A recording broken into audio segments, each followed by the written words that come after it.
মায়ের মৃতদেহ আগলে বসে রয়েছেন মানসিক ভারসাম্যহীন ছেলে। মুর্শিদাবাদের শামসেরগঞ্জের নিমতিতা পঞ্চায়েতের দুর্গাপুর কর্মকারপাড়া এলাকার একটি বাড়ি থেকে বয়স্ক মহিলার মৃতদেহ উদ্ধার। বুধবার দুপুরে ঘটনাকে কেন্দ্র করে ব্যাপক চাঞ্চল্য সৃষ্টি হয় এলাকা জুড়ে। পুলিশ সূত্রে জানা যায়, মৃত ওই মহিলার নাম বাসন্তী সাহা, বয়স 60 বছর। পুলিশ দেহ উদ্ধার করে ময়নাতদন্তে পাঠায়। শামসেরগঞ্জ থানার পুলিশ ছেলে সুদম সাহাকে থানায় নিয়ে যায় বলে জানা যায়। স্থানীয় এক বাসিন্দা জানিয়েছেন,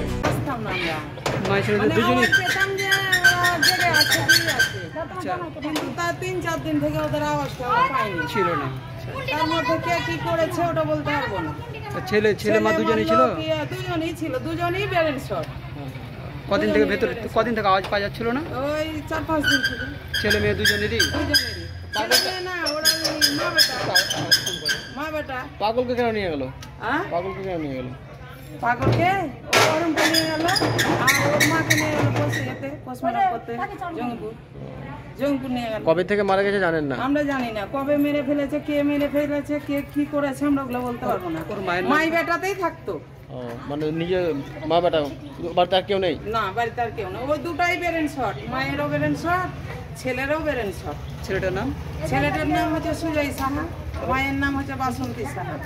পুলিশ জানিয়েছে দেহ ময়না তদন্তে পাঠানো হয়েছে। ময়না তদন্ত সম্পন্ন হলেই পুরো রহস্য উন্মোচিত হবে। ছেলে এবং মা দুজনেই মানসিক ভারসাম্যহীন ছিলেন বলে জানা যায়। পুরো বিষয়টি খতিয়ে দেখছে শামসেরগঞ্জ থানার পুলিশ। ব্যুরো রিপোর্ট, নিউজ দিগন্ত বার্তা।